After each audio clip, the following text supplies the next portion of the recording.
Aujourd'hui, je vais vous parler d'un sujet qui vraiment suscite toujours plein de questionnements et surtout tout le monde se demande mais quelle est la différence entre éducateur canin, comportementaliste? Est-ce qu'il faut faire les deux? Et en général, le seul mot qu'on connaît de ce métier, c'est éducateur canin, éducateur tout court. Donc on pense que quand on veut travailler avec les animaux, quand on veut travailler avec les chiens, eh bien le seul métier qui existe, c'est éducateur canin. D'ailleurs, c'est souvent celui-là qui est référencé dans les centres d'orientation ou même sur les métiers, par exemple, pour prendre une assurance professionnelle. Le mot comportementaliste arrive rarement ou arrive jamais. Alors peut-être que vous le savez déjà, mais au moins ça va permettre de clarifier les choses. Parce que à la base, il y a une énorme différence entre éducateur canin et comportementaliste animalier. D'accord? On va voir ça ensemble parce qu'en réalité, maintenant, ce sont des métiers qui sont vraiment liés et complémentaires. Et il me paraît absolument indispensable que lorsqu'on est éducateur canin, on doit aussi être comportementaliste et vice-versa. Alors, je vais me préciser vraiment les choses pour que vous puissiez mieux comprendre. Éducateur canin, c'est en réalité une personne, donc un éducateur qui va éduquer, c'est-à-dire qui va apprendre des choses aux chiens et à la famille en question. En gros, c'est un petit peu l'instituteur pour chiens, le professeur des écoles, et on va pouvoir, en tant qu'éducateur canin, accueillir les familles qui ont un chien sur un terrain qui nous appartient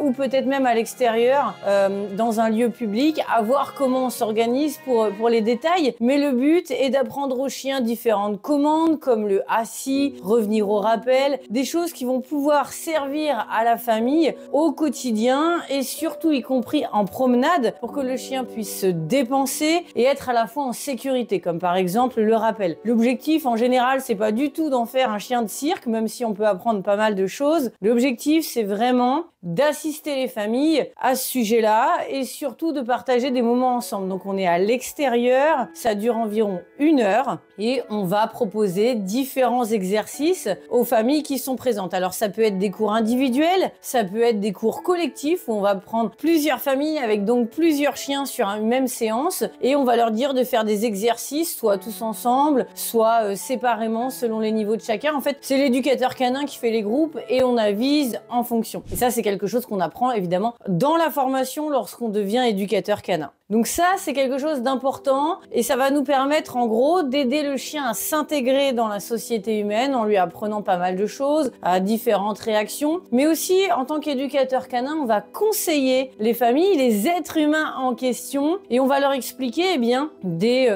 techniques peut-être d'apprentissage du quotidien dès le départ, leur donner des conseils. Donc par exemple, comment on fait pour rendre le chien ou le chiot propre qu'ils viennent d'adopter, que faire si vraiment il est pas content ou parce que il est toujours après moi dans la maison. Des petites choses comme ça, ça peut aussi être de l'ordre de l'éducateur canin. Vous allez voir après, c'est un petit peu à cheval, mais au moins, il faut que vous ayez dans l'idée que c'est l'instituteur pour chiens. Et ça, c'est très chouette parce qu'après, vous pouvez vraiment suivre les familles, vendre des carnets ou autres. Alors le but, c'est pas de vendre, le but, c'est vraiment d'être avec les animaux, mais en gros, c'est comme ça que ça se passe. Vous avez par exemple des carnets de 5, de 10, et les personnes viennent régulièrement vous donner un ticket, 1 heure par semaine, et vous les suivez. Une fois qu'ils ont fini tout leur carnet, tout leur ticket, à eux de voir s'ils en reprennent ou pas. Donc ça, c'est vraiment cette partie-là qui est très chouette. On est à l'extérieur, on est dehors, on est avec les chiens. Comportementaliste animalier. Alors là, c'est plutôt le psychologue pour animaux, et pour le coup, ce n'est pas que pour chiens, contrairement à éducateur canin. C'est vraiment lorsqu'on intervient, lorsqu'il y a des problèmes de comportement chez les animaux dans la famille en question. Donc ça peut être, en l'occurrence, alors moi je forme pour tous les animaux puisqu'il n'y a pas que le chien qui m'intéresse, mais c'est vrai que notre principale clientèle c'est le chien parce que c'est souvent eux qui ont des problèmes et c'est souvent eux qui ont des plus gros problèmes. En tout cas qui impactent beaucoup plus l'être humain. Donc le comportementaliste, son but c'est d'aller faire une analyse sur place pour comprendre vraiment ce qui se passe, qu'est-ce que le chien ou l'animal en question est en train de nous dire, parce que s'il a un problème de comportement, c'est que ça ne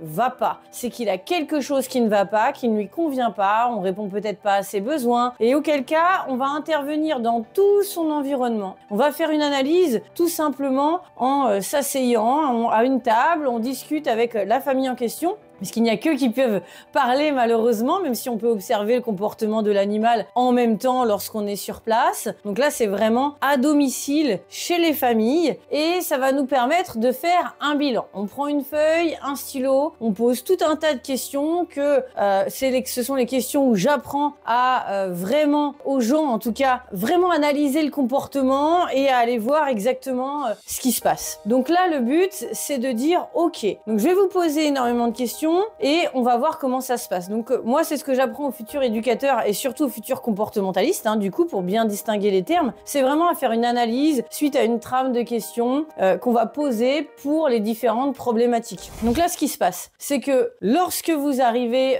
en tant que comportementaliste au domicile des personnes, eh bien, vous allez leur poser des questions et ces questions vont nous permettre de faire vraiment un bilan complet sur l'animal, son passé, son présent, son futur, qu'est-ce qu'il vit, qu'est-ce qu'il comprend, qu'est-ce qu'il ne comprend pas, tout un tas de choses en fait qui fait que eh bien à ce moment-là on va pouvoir déterminer ce qui ne va pas dans son quotidien ou même avant, peut-être que c'est lié à des traumatismes parce qu'on a des bases en psychologie qui vont nous permettre de savoir quels sont les traumatismes durant son enfance qui vont une fois à l'âge adulte avoir un impact ou pas, et on va trier, vraiment on va s'organiser pour bien comprendre ça. Donc vous voyez, il n'y a rien d'exceptionnel en fait finalement, le métier de comportementaliste, en fait, c'est quelque chose qui pour moi est justement exceptionnel, mais au niveau visuel, ça va être beaucoup moins spectaculaire ou parlant que des exercices d'éducation canine qu'on peut avoir ou qu'on peut voir. Ah oui, il est agressif, faites ça, apprenez-lui ça. Ça n'a rien à voir du tout. Là, l'objectif, c'est vraiment de faire un peu comme le psychologue, où on va faire un travail avec lui, avec la famille pour comprendre ce qui se passe. Et en fait, on sait aujourd'hui que le comportement est une adaptation à l'environnement, donc on va aussi analyser tout l'environnement pour savoir et pourquoi ça donne ça et ça influence le comportement de cette manière-là. Et ensuite, eh bien, on va donner des solutions. On va expliquer aux familles, on va faire un compte-rendu. Voilà, il va falloir mettre ça et ça en place. Et c'est ce qu'elles vont faire durant les semaines suivantes. Ah bah tiens, elle nous a dit de faire ça, donc on va mettre ça en place. Ça nous paraît faisable. Et petit à petit, on va voir le changement de comportement du chien et son évolution. Et ça se fait sur plusieurs semaines, tout dépend de la problématique, tout dépend de la capacité de résilience du chien, de l'origine du problème, de la famille et de la façon dont elle met les choses en place, donc ça dépend de plusieurs facteurs, mais ça prend plusieurs semaines et nous on va aller les voir à peu près tous les 15 jours, 3 semaines, au fur et à mesure, faire le suivi pour voir déjà l'évolution du comportement de l'animal et puis remettre d'autres choses en place au fur et à mesure en s'adaptant à la situation. Donc le but c'est vraiment de faire évoluer le comportement, mais il n'y a rien d'extraordinaire, de spectaculaire. Voilà, c'est ça que je veux dire, il n'y a rien de spectaculaire en fait, puisque c'est une évolution psychologique. C'est un petit peu comme si vous alliez chez le psychologue et puis vous avez des traumatismes, des blessures qui font que vous n'êtes pas bien par moment, ou parfois même en dépression, et puis vous allez aller chez le psychologue régulièrement, et puis au bout de plusieurs semaines, plusieurs mois, pareil, ça dépend de beaucoup de choses, et bien vous allez vous sentir mieux dans les baskets. Mais évidemment, nous ou les personnes extérieures vont pas faire « Waouh, c'est extraordinaire !» C'est à l'intérieur que ça se passe, c'est visuel. Évidemment, pour les familles, au niveau du changement de comportement de leur animal, ça se voit, mais c'est très progressif en réalité. Et ça se fait petit à petit, mais on a de la chance, c'est que les animaux sont beaucoup plus résilients que nous.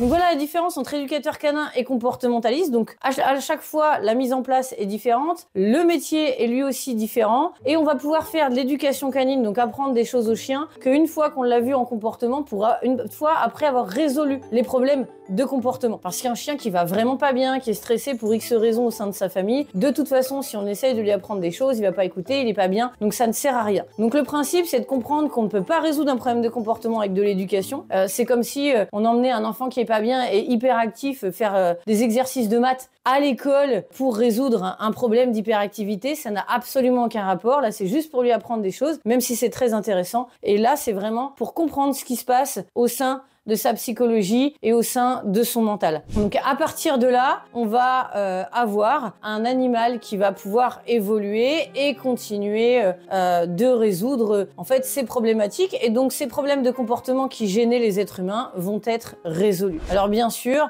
encore une fois, c'est quand même très lié, c'est bien d'être les deux, à la fois éducateur et comportementaliste, parce que souvent on nous appelle d'abord pour des problèmes de comportement, on va résoudre le problème de comportement, et évidemment la famille nous fait confiance confiance, donc on va ensuite faire le suivi en éducation pour lui apprendre différentes choses. Ça peut être aussi évidemment dans le sens inverse et ça nous permet vraiment de pouvoir agir sur tous les plans de la relation entre les humains, les animaux et tous les problèmes de comportement. Et ça nous permet aussi de faire un suivi précis du début à la fin pour chaque problème qu'on rencontre, que ce soit de l'éducation ou du comportement. Donc c'est ce qui rend vraiment les choses très très intéressantes. Et donc évidemment, à titre d'exemple, si vous avez envie et vous êtes intéressé pour aider les animaux, les sauver suite à des traumatismes, au sein des refuges ou des choses comme ça, là on est vraiment sur la partie comportementaliste plus qu'éducateur. Si vous êtes intéressé sur l'éducation, eh bien ça va être dehors pour leur apprendre des choses. Ce qui est aussi très chouette et intéressant, par exemple l'agility ou des choses comme ça. Et là on peut faire les deux, hein. Le mieux c'est de faire les deux. C'est pour ça que la formation, à mon sens,